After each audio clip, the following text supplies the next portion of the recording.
strong and the legend still lives on.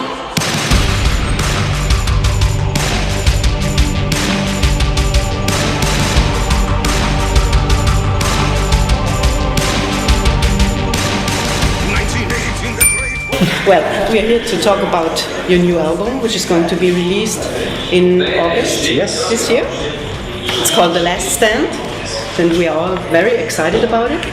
And I just got to listen to the album, and it sounds really great. A lot of power and very nice, I have to say. Thank you very much. So maybe you could tell us a little bit about the recordings.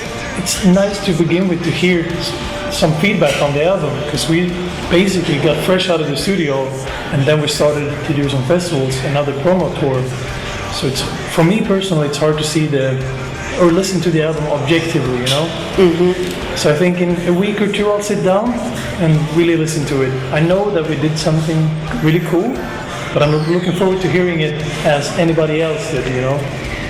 But I think the recording of this album, The Last Stand, has been really smooth. Oh yes, for sure. And as Hannes just said, it's really hard for us to listen to it right now because we've been in mixing mode, and basically mixing is looking for mistakes and fixing them. Mm-hmm. So what we hear now is, maybe that should have been a little bit louder. So we are so damaged right now when we're listening to it. So we don't listen to the music; we listen to the sound quality, and of course that needs to be done. So, but the sound quality is perfect.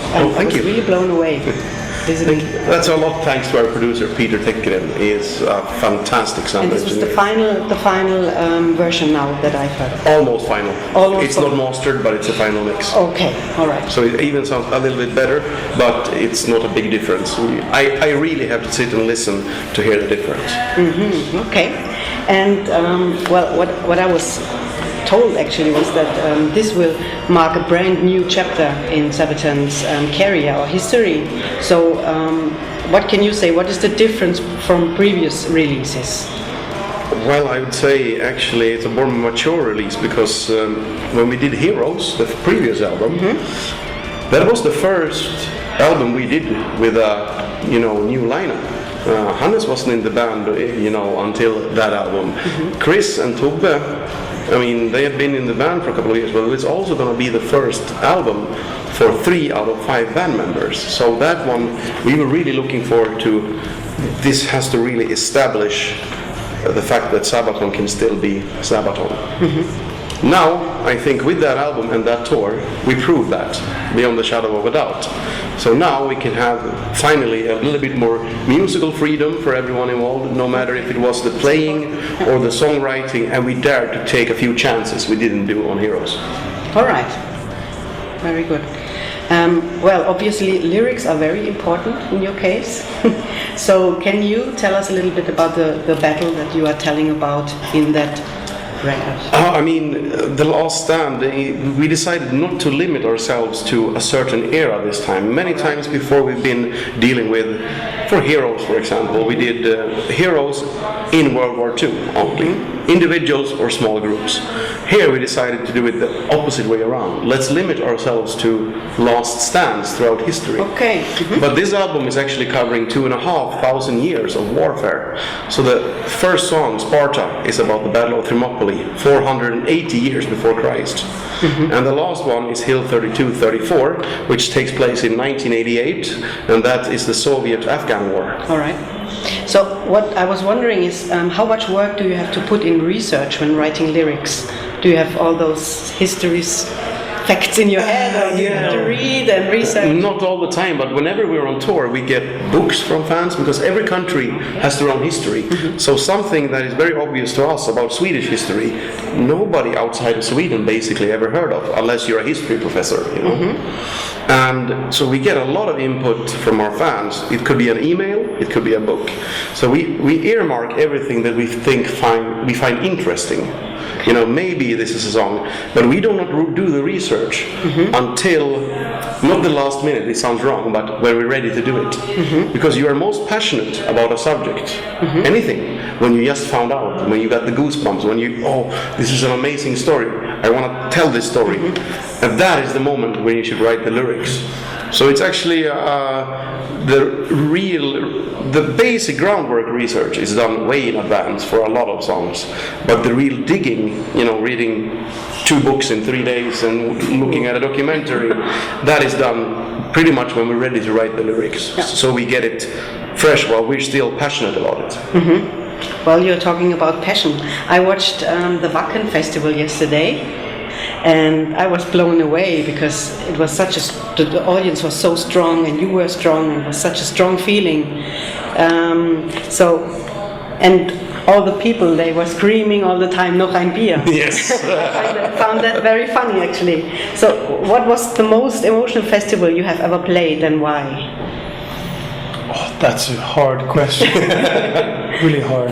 When it comes to, for me, that's still pretty new in the band. Should also will be the newbie, and I'm fine with that.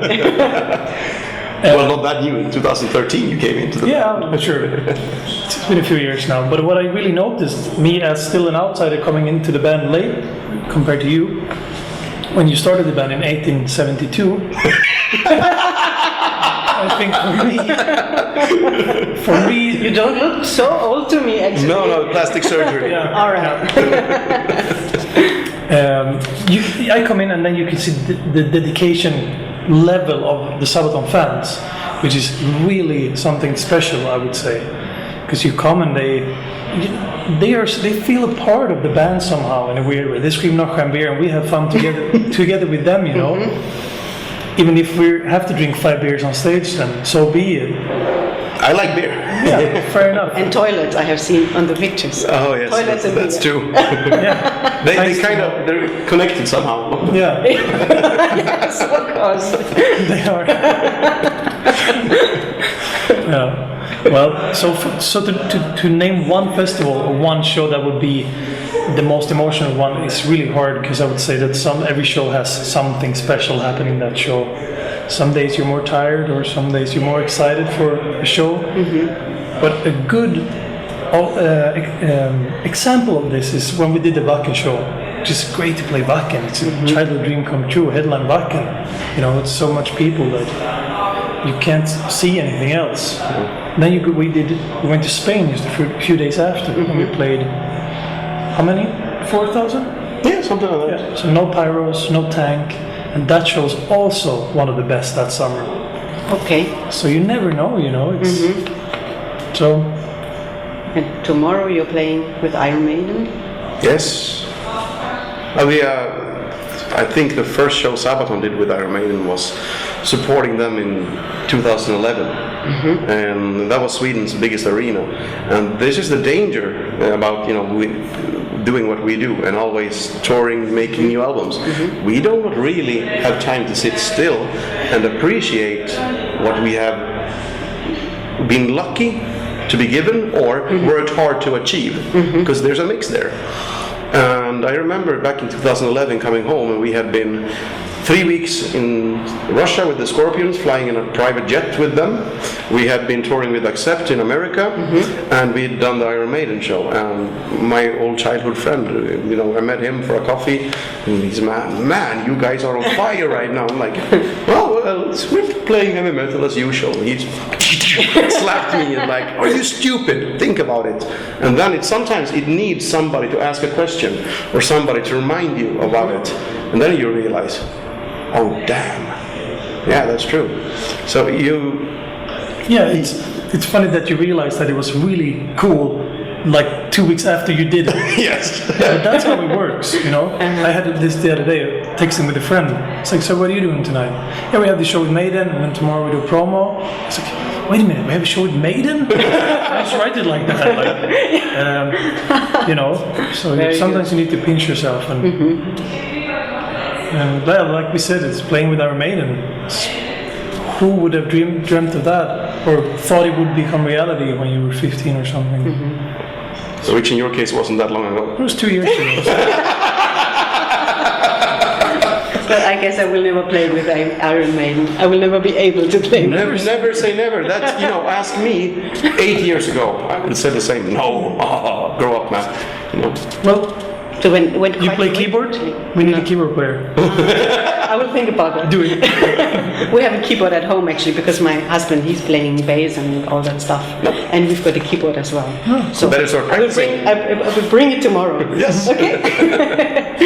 Okay. I heard you are playing in Basel in Switzerland next year. That is the plan. That is the plan, which sounds very good. You also have pronounced several dates for presenting the new material. The tour is called The Last Tour. So I was wondering, will you be going into retirement afterwards? How do we say this without sounding strange? The album is called The Last Stand, so the tour has to be the last tour. But we also figured that, Status Quo, they started their farewell tour in 1984. Mm-hmm. That's 32 years ago. We gotta win this race, so we gotta start now. So no, we don't really have any plans to, quit touring. Of course, if something, unforeseeable happens, Mm-hmm. we all die in a plane crash, I guess there will be no more tours, but, no, no, we don't plan to stop playing heavy metal for at least another decade or two. No. It's also with the album is called The Last Stand, so why not name it The Last Tour? It's all fun and games, though, isn't it? Yeah. And maybe loads of journalists are asking this question, no? Actually, most people are, quite calm with it. There's been a few fans have had heart attacks, Yeah, that's what I was wondering. But No worries. nobody's dead yet, so No. our conscience is clean. Yeah. Okay, so we are happy. Yeah. Well, I have a last very important, serious question. Who invented the sauna? Finland or Sweden? That's your area, man. Who invented it? Who invented the sauna? Sweden or Finland? There's always a fight. Yeah, sauna is a Finnish word. Mm-hmm. So I'm really fine with giving that to the Finns, I lived in Finland for a year and I have so many friends or family I have members friends as well. that are Finnish. But I think we are the only country in the world that has our own name for it. So we call it bastu. All right. So we don't say sauna in Sweden. But who invented it? I don't know, and I don't really care actually. I think we gotta give it to the Finnish people because they're having a hard time beating us in ice hockey. So. Yeah. Well, And now we made even more enemies in Finland. they'll get that one. Yeah, we give them the sauna, we take the ice hockey. Okay, wonderful.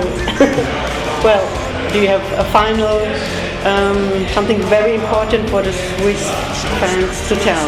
Well, actually, thank you for all the good times. We've had so many good shows here, and I remember, especially, it was only a couple of months ago when we played Swedish, actually. Yeah. And it was so hot. There was actually sweat dripping from the roof everywhere. I've never seen so many crowd surfers. That was a crazy show, and I'm quite sure that show will live in my memory until the day I die. So, thanks. Wow. Thank you so much. Thank you. Very good. Is it the last interview today? Now. Yeah. So We got some IDs to do, and also, I think videos for the release party. Yeah. Saying hi to people and not I'm there. then you go to the stand tomorrow. Yeah. Yeah. So see you there. Yeah. That's a good last question. Actually. Thank you. As they made their stand against disregarded demand. It's surrender or die, and the stakes are high. In or die, you can tell there's no goodbye. With a weapon in hand, as they made their stand, still disregarding demand. They would never comply, they would rather die. They stood strong, and the legend still lives on. Suffered heavy losses through the great war, they stood strong.